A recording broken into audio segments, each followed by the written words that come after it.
This happens every game, numerous times, but this is a big deal because 3 months ago, Lexi Klein was under this. I remember it all. I was awake through it all, so it was, well, I thought it was an earthquake and then came to my senses and realized we were in North Dakota, so it wasn't an earthquake. But it certainly shook up her life for the past few months. A drunk driver flew through her bedroom window, pinning her between her bed and the car. She broke her pelvis in 3 spots on the lower parts where the hamstrings attach, and in her SI joint she had a fracture there also. Dad was the first to get to her. And then she was down there and she says, "Dad, what is it? Get it off me, I can't breathe."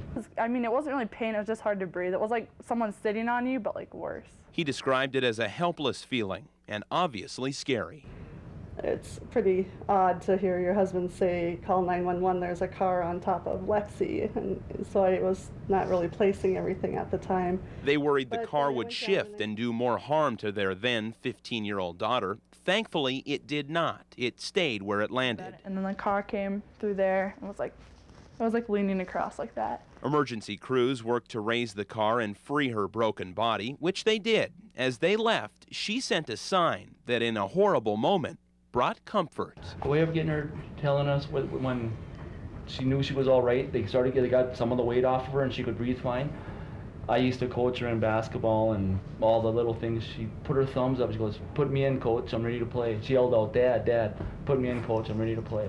Words he'll never And forget. then I just, but like the weight of that car was off me too, you know.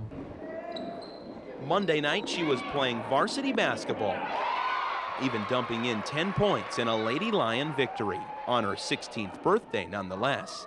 This is a 16-year-old wise beyond her years. If it was my fault, like if I got in a car accident or something else, I probably would be less frustrated. But the fact that someone else did it and I like wasn't like it, I mean, not even outside walking, I was just like in my bed. That's the most frustrating thing. And that's like makes me hate when people drink and drive even more now because it's like what can happen. She's worried about other things now, like the district tournament this week, someplace she never thought she'd be 3 months ago. In Minot, Perry Olson, KX News.